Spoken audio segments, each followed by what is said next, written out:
Falar de Galo com você no oferecimento dela, meu amigo, da Bot Internet. Quando a sua internet trava, eu tenho a solução. É a Bot Internet. O link está abaixo, então não jogue fora essa oportunidade. Aqui a internet não trava, afinal de contas é uma internet que entrega tudo o que você precisa. Não tem lag e a qualidade é a melhor do mercado. Belo Horizonte, região metropolitana, nós atendemos. Vem comigo e vem de folhas, meu amigo. Todo bordado que você quer fazer para suas camisas de empresa, camisa de festa, para o seu evento, seus bonés, é com a gente. Olha o meu bordado. Olha aqui, gente. Olha a qualidade desse bordado de uma camisa oficial da Adidas. Fiz um bordado hoje, tem Galo, e ficou lindo desse jeito. Quer uma camisa bonita, que você pode fazer em qualquer tecido, um bordado de excelente qualidade? É comigo, na Folhas Bordado. Na Desembola, a gente parcela de 12 a 18 vezes o empréstimo que você tanto precisa. Afinal de contas, crédito barato é com a Desembola. Tem cartão de crédito com limite? Pronto. Tem grana, Desembola. Atendemos a todo o Brasil. Brussels. O matê é uma bebida da cervejaria Brussels e foi a bebida do Carnaval do Mineiro. E você vai encontrar ela nos melhores supermercados. Não jogue fora a sua oportunidade. Uma bebida de qualidade, gostosa para o seu evento. É aqui, é na Matê. É, garoto, Instituto Céspedes. Calvície tem solução. E a solução é transplante capilar. Eu era conhecido como Cabelinho de Pombo, Rap Calvi, Rap Careca Show. Todos esses apelidos foram extintos graças ao meu transplante capilar. Consulta gratuita para você conhecer o produto e 13% de desconto se você fechar. Meu amigo, rejuvenesça 10 anos, parcelamos de 10 vezes para você, ainda tem desconto. É só aqui no Instituto Céspedes. Bora falar de Galo, bora começar nossa resenha falando do CEO, que falou que a Arena MRV tem novos planos e planos audaciosos. Todos os créditos a HG Play. Sensacional o trabalho do HG. Bora escutar e bora ver. Bora lá, gente. Atrás, que teriam vários shows, que ela seria sempre utilizada, e a gente não vê isso hoje. Essa questão de shows, então, eu imaginava que seria algo mais constante. Como é que vocês estão tratando isso? Existe um plano? Vai realmente ter mais shows? Né? O que vocês estão pensando? Existe mais potencial para se explorar ali financeiramente? Tem. Nós montamos um plano disso. A gente tem uma plataforma, assim, a Arena MRV é outro nível. Eu conheço a Arena no mundo inteiro, tá? A Arena MRV não perde em nada para nenhuma, tá? Obviamente, nós estamos falando, se você for comparar, por exemplo, com o Allianz está localizado em São Paulo, que tem uma demanda maior de eventos, natural, né? E outro ponto, a Arena MRV, ela é da SAF, ela é do clube, ela é do Atlético, né? Então, diferente do Allianz, a gente foca e prioriza 100% os jogos. Pedro, você está dizendo que nunca vai acontecer? Não estou dizendo isso. Mas a gente toma um cuidado muito maior do que as outras arenas, porque o nosso foco, ela é uma arena de futebol, né? Ela é importante para monetizar, mas ali é uma arena de futebol. Mas tá? Um dos motivos da mudança do gramado, a opção pelo sintético, é justamente essa utilização. Facilita. Né? Mas o sintético ele é muito elogiado por todos os atletas, mesmo os que vêm de fora, né? Eles elogiam muito o sintético do Atlético. Tá? Ele é bem superior ao do Botafogo, ao do Palmeiras. Existem níveis, né? Exato. O do Atlético é nível 6? Cara, assim, o Botafogo veio aqui, né, para ver como é que funcionava e eles estão mudando para esse. O Allianz tem uma outra questão até estrutural, tá? Mas assim, não só para os nossos atletas, mas os que vêm de fora, é só elogio. Isso facilita muito para a monetização. Porque grama natural, a gente vê o Morumbi, por exemplo, né? Quando tem grande evento, você olha, você fala, o futebol ele é prejudicado mesmo, né? Então, assim, a gente tem um plano de negócio muito focado para monetizar, tá? Até porque dentro aqui de Belo Horizonte não há plataforma igual. Mas será o Atlético que vai trabalhar isso? Porque a gente sempre pensa assim, o foco do Atlético é o futebol, não é eventos. O Atlético vai desenvolver isso ou o Atlético vai ter um parceiro que vai trabalhar? A gente já tem, né, de grandes agências para grandes shows, tá? Mas a gente agora tem algumas parcerias para shows, para pequenos e médios eventos. Tá? Então, agora de grande evento a gente vai tem o Luan Santana, tem uma agenda, são 6 ou 7 grandes eventos já fechados. Já fechados? Nesse ano, já fechados, tá? Mas a gente está com boas perspectivas.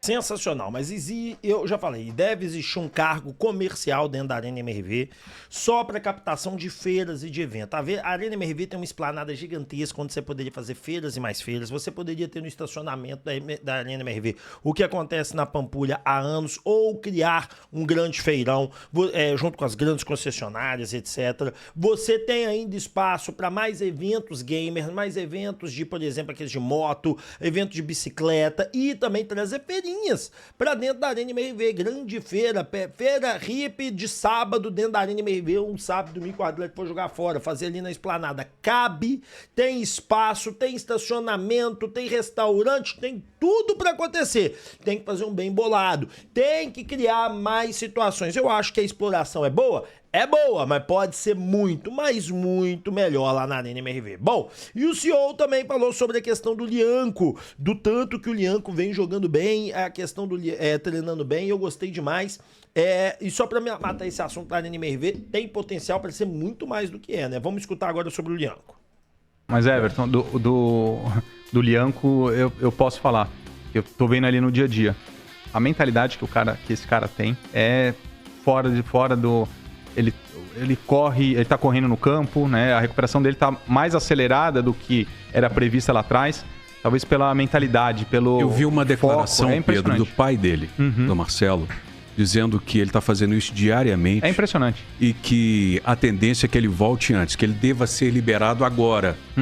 No início, ali na segunda semana de março, isso procede? Eu não tenho a data, tá? Mas o que eu posso te dizer é que o departamento médico, etc., eles estão segurando ele. Porque ele está muito mais rápido, né?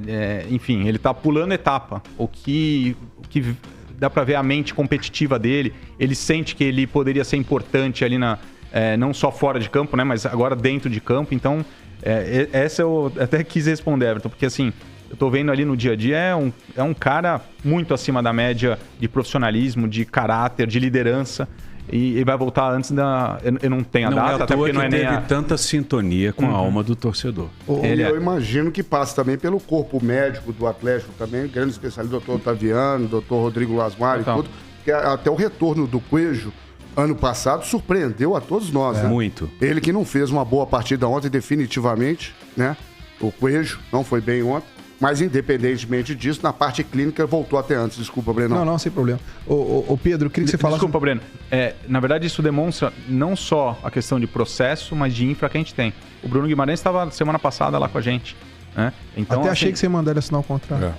Deveria, seria muito bom. Cara, a questão do Lianco, ela é muito interessante da gente trocar ideia. Vamos trocar ideia sobre isso aqui um tempo, porque vale o tempo. O Lianco teve uma lesão que, se ele não fosse atleta, para ele poder jogar bola do jeito que ele tá jogando, ele jogaria depois de julho. Depois da Copa do Mundo. Era o tempo de recuperação. O Lianco, por ser atleta, eles puxaram a recuperação falando assim, maio ele pode voltar. Era o tempo que os fisioterapeutas especializados no mundo da bola falavam. O Lianco, ele puxou de maio para março. Gente, é maio inteiro. É abril inteiro e ele deve voltar no meio de março. Vocês têm ideia do que é você voltar 2 meses e meio antes de uma lesão gravíssima? Vocês têm ideia do que é isso? Obviamente, o Lianco ainda demora, porque você não escutou dizer assim, Lianco está correndo no campo. Lianco já está fazendo isso. Mas depois que esse moleque, né, não é um moleque, mas vocês estão entendendo, depois que esse cara pegar e entrar, meu amigo, o Lianco é o cara. Por isso que ele é amado pela torcida, a torcida gosta dele, teve aquele desentendimento, xinguei ele aqui, falei que ele fez besteira, falei que ele fez merda, e ele fez. E é normal na vida a gente fazer merda, é normal na vida a gente errar, eu erro, você erra, todo mundo erra. Então o Lianco é um cara muito comprometido, muito compromissado, muito focado e ele merece todos os aplausos possíveis, porque ele gosta do Atlético, ele tem uma atleticanidade dentro dele e ele quer fazer o melhor por aqui. Então assim, cara, espetacular, show de bola. E Lianco, boa sorte aí nessa recuperação que não será fácil. Porque quando o Lianco voltar, e eu tenho que falar sobre isso aqui também, quando o Lianco voltar, tenham paciência pelo amor de Jesus Cristo. Porque o Lianco, quando o Lianco voltar, quando o Lianco estiver de volta, quando o Lianco estiver à disposição, ele ainda demanda um tempo para poder ainda entrar na melhor forma física, para poder entrar em ritmo jogo, para poder entender o novo futebol. Ainda mais que ele já vai ter um novo técnico. Um novo técnico, um novo estilo, que vai ter ali pessoas que ele precisa ganhar confiança, porque é assim que funciona o futebol. Bora pro próximo tema. Bora falar agora da Globo e que falou, e aí já foi confirmada por os outros, sobre a questão da liberação do CAD pro Galo entrar na LFU. E o Bruno Musi também, o novo CEO do Galo, falou sobre isso. Sobre como é que vai ficar o Galo na LFU, já que o CAD bloqueou a transferência e tem notícias que a Libra está implodindo. E o Atlético mudou de lado, né? Como é que fica essa situação junto ao Galo na FLU? A questão do CAD foi resolvida na semana passada, né? Então o CAD deu o parecer. Tá, então a gente está liberado. Agora a gente tinha feito a comunicação da migração para a LFU. Com a questão do CAD, aquilo ficou congelado, mas semana passada já foi... o CAD deu o que a gente precisava. Mas a gente está discutindo com todos. O grande foco do Atlético não é nem a LFU, Libra, etc e tal. O nosso foco é que a gente tem uma liga no Brasil. Esse é o papel do Atlético, de tentar ajudar a construir isso, ser ponte. Tá? E a gente tem feito isso. O que acontece é o seguinte, o CAD, ele nunca vetou, do jeito que as pessoas colocavam, o Atlético de entrar na liga. O que aconteceu foi que o CAD travou até ele fazer uma análise, porque é assim que funciona. De maneira nenhuma você chega e já sai vetando, você já sai travando, você já sai, desculpa o termo que eu vou usar aqui, um certo palavreado, mas fudendo a vida de um clube de futebol ou de uma empresa dentro do CAD. O que o CAD faz é analisar. Ele fala, pera aí, segura um pouquinho a onda que eu vou analisar aqui, senão vai ter um infringimento da lei, senão vai ter um problema.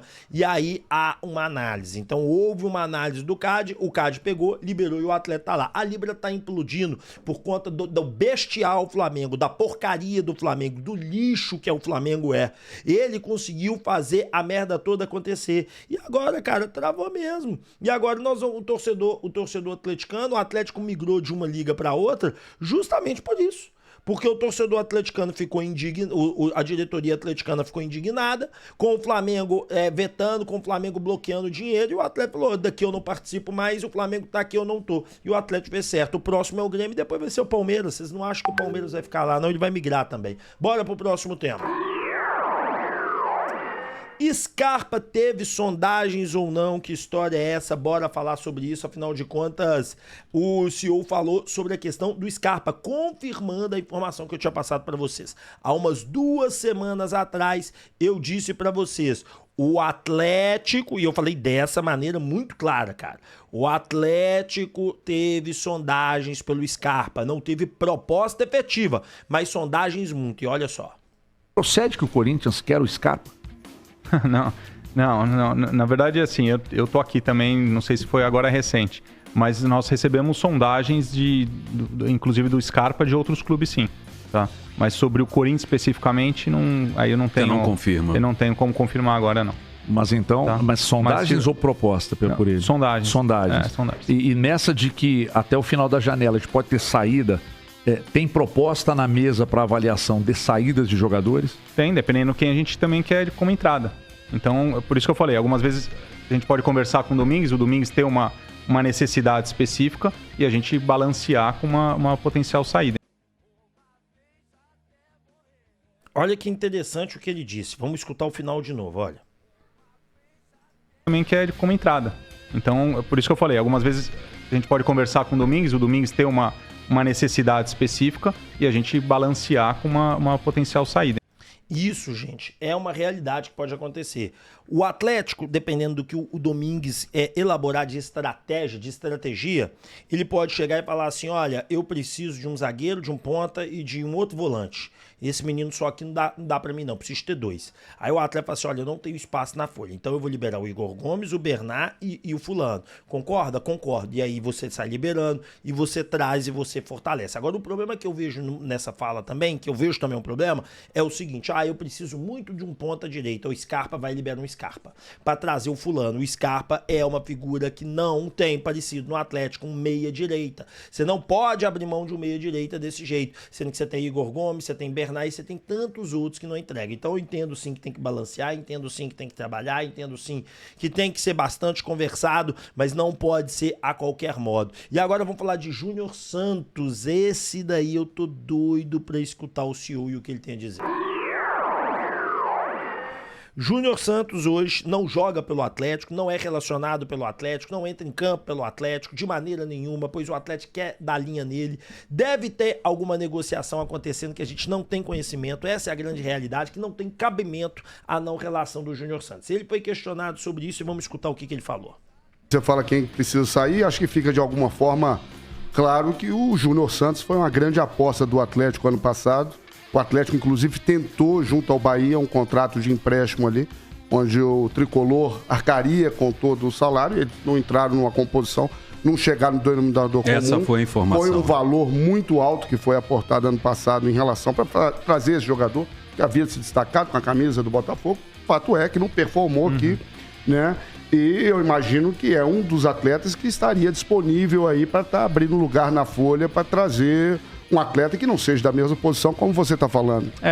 Se olhar o histórico, ainda não performou aquilo que de fato, né, o volume financeiro que foi investido nele.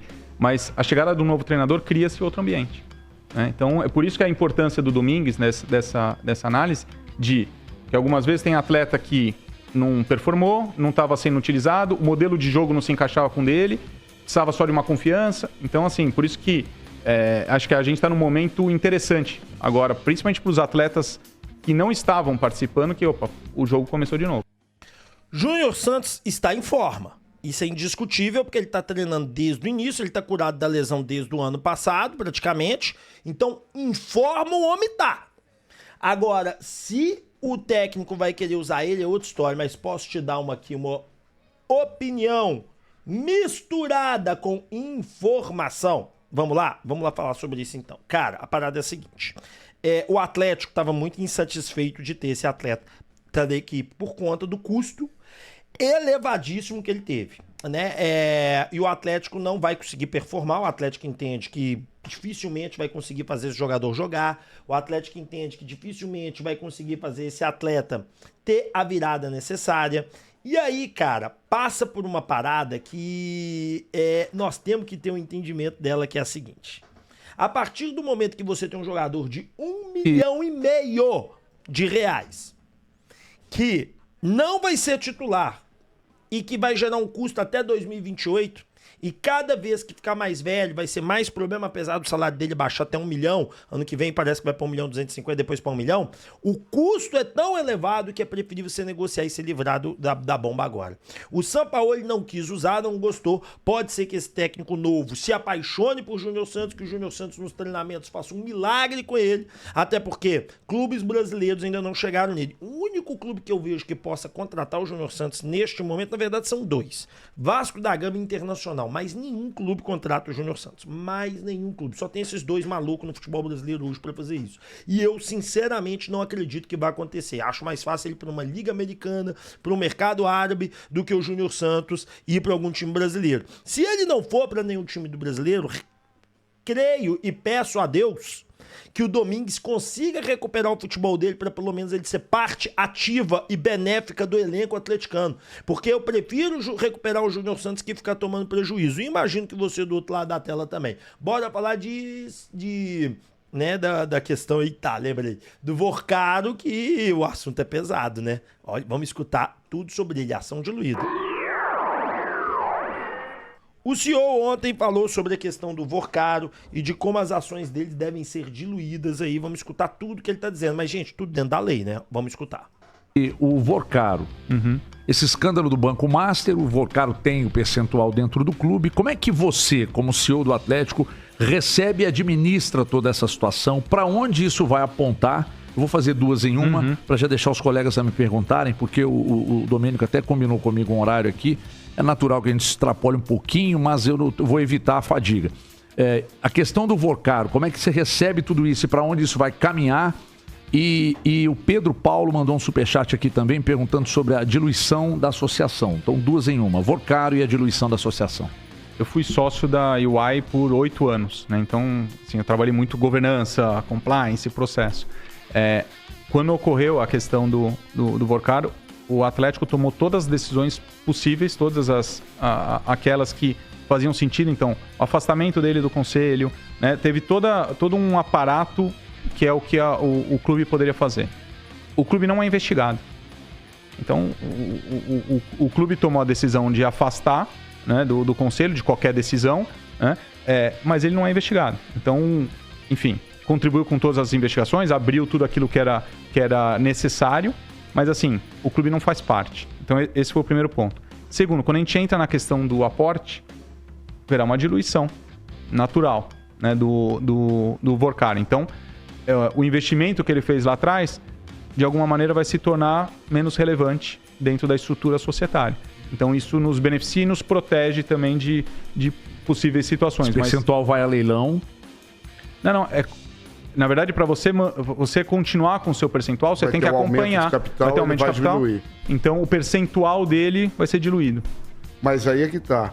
É importante frisar, né, Pedro? Mas ele permanece. sai do conselho de administração da SAF, né? Ele continua como um acionista importante. Aliás, o segundo mais importante, né? E essa situação, de alguma forma, respinga novamente na questão da credibilidade, sim. Que é uma situação muito cara pra gente, né? Sim. Então, esse movimento, ele também nos auxilia nesse ponto, mas, de novo, ele não faz parte da operação, o Atlético não é investigado, então, assim, a gente já tomou todas as atitudes necessárias, ou que a gente poderia. Tá? Então, ele se tornando menos relevante, isso nos protege ainda mais. Tá? Na verdade, não tem nada de menos relevância, porque a partir do momento que você tem uma ação diluída por outro, ele continua sendo o segundo maior acionista, né? Então, o Menin sempre teve, a família Menin sempre teve um poder maior, porque eles têm um poder maior de ações e tudo. O que pega nessa ação, que muita gente fica perguntando, é o seguinte, tá, mas o Vorcaro está enfrentando processos, ele vai acabar perdendo patrimônio, obviamente, ele vai ter que devolver dinheiro de fraude e tudo mais. Então, obviamente que essas ações do Atlético vão ser uma das ações que vão ir para o brejo. Né? Mas vai pro brejo o problema pro Atlético? Isso é um problema? Claro que não! Isso, inclusive, é solução, de certo modo. Por quê? Porque na hora que ele tiver que diluir o patrimônio dele para pagar a conta lá do Banco Master, que vão atrás dele para fazer isso, o Rubens Menin, o Ricardo Guimarães, um novo investidor, vai poder comprar essas ações. Essas ações vão estar disponíveis, primeiro, para quem é dono, porque isso está em contrato, que tem que oferecer primeiro para quem já é dono, e se os donos não quiserem comprar, aí sim vai para um novo investidor. Então, de qualquer maneira, a situação do Atlético é muito tranquila. Não, isso mancha a reputação do Atlético. Cara, não mancha porque o Atlético não fez nada de errado. O Atlético não é investigado. O grupo que fez lá, que ele fez um esquema, tem PCC. O Atlético teve a validação da Bolsa de Valores de São Paulo, de um dos órgãos deles lá, para dizer o seguinte, essa empresa é sólida, ela é válida, ela não tem problema nenhum e ela pode fazer movimentos de compra. O Atlético está totalmente resguardado. Bora pro próximo último tema, que esse daqui foi muito legal, que foi o Eduardo Domingues falando sobre conversas de reforço, sobre toda essa situação. Vamos ver o que foi dito. Bora escutar o que o homem falou, gente, saca só. Treinador que viu a partida de ontem, evidentemente já tem as suas ideias, já tem a sua análise sobre o material humano que ele tem, se ele realmente fez essas exigências, se existe essa possibilidade. Nós conversamos bastante, tá? Inclusive ontem com o Domingues a gente conversou boa parte do dia sobre isso. Agora ele precisa trazer um pouquinho da visão, né, agora do dia a dia. Óbvio que ele tem uma ideia, ele assistiu vídeos, tem todos os dados, todas as informações, mas ele tem que ver no dia a dia também as necessidades. Tá? A gente fez isso com o Sampaoli de uma outra maneira, né? Até porque o Sampaoli já conhecia todo mundo, só que ele tem um perfil muito diferente do Sampaoli. Muito diferente mesmo. Em que sentido? No sentido de entender como funciona o clube. Né? O Sampaoli tinha muito ter o controle 100% de tudo, né? E nós tivemos muita discussão de que ele era peça dessa engrenagem, ele fazia parte da engrenagem. É importante que ele traga as demandas, é importante que ele se manifeste, mas que ele também seja não só o defensor do projeto, porque eu bato muito na tecla, é o nosso porta-voz, é o treinador que está sempre dando a cara e falando em nome do Atlético, ele fala em nome de todos, né? Mas mais do que isso, que ele consiga implementar tudo aquilo que foi desenhado, porque senão também fica uma coisa individual. E o Atlético, o ponto não é mais de pessoa física, a pessoa pega e vai embora, fala assim, ih, foi embora com o modelo de gestão. Não, a gente está institucionalizando tudo. Porque se amanhã não tiver o Paulo Brax, se amanhã não tiver o Pedro Daniel, a gente tem uma linha clara, tá? E o treinador, como vive de quarta e domingo, é muito mais sensível do que a minha função, até do Paulo Brax. Então, assim, é óbvio que a gente tem um alinhamento, mas a decisão final ela é sempre institucional. Coisas muito interessantes. A primeira coisa que eu vou pegar a mais interessante por último, que é a questão de contratações. A primeira coisa é o seguinte, de um técnico entender como é que funciona a instituição, e é o que eu sempre falo com vocês. Cara, o Dorival Júnior deu um show no dia que ele disse assim, eu sou funcionário do clube, obviamente eu vou pedir meus reforços, obviamente eu vou exigir nível de qualidade, mas o clube traz e eu tenho que trabalhar com o que o clube tem também. E isso é fundamental. Ninguém chega bancando banca de que vai ser do meu jeito ou não tem do meu jeito. Isso não existe, cara. O Atlético, por exemplo, tem uma categoria de base e tem que ter um projeto. Cara, você quer vir aqui participar do meu projeto, mas categoria de base tem que jogar? Você quer vir aqui participar? Agora, eu já falei pra vocês, é óbvio que o treinador vai por um outro caminho. Por quê? Porque ele quer ganhar. E muitas vezes o menino ainda não tá pronto, o menino tem que ser preparado. E você não tem um time já todo formatadinho, do jeitinho que tem que ser. Então, são muitos interesses que você tem que atender. Então, essa fala do Pedro Daniel é muito importante para trazer a realidade. E ele dá uma alfinetada ainda no Sampaoli. Ele, o Pedro Daniel deixa claro, o Sampaoli não entendia isso. Já ele entende, o Barba consegue compreender que nós temos todo um processo acontecendo aqui e que esse processo tem que ser abraçado. E aparentemente o Barba abraçou esse processo. Sensacional. E sobre reforço, você vê, ele já conversou com a diretoria do Atlético sobre reforçar o time. Ele já conversou com a diretoria do Atlético trazer mais gente. Tomara a Deus que nós temos até terça-feira, eu sei que tá de cima, mas tomara que essa sexta-feira de manhã, meio-dia, eu já tô voltando aqui falando, gente, o Galo tá contratando fulano, ciclano, tá acontecendo, porque é disso que o torcedor precisa. Contratações de bom nível para chegar, fardar, assumir e a gente jogar um futebol de alto nível. Deixem o like, se inscreva, ative o sininho de notificação. Meu muito obrigado, fiquem com Deus, valeu, tchau e tamo junto. Fui!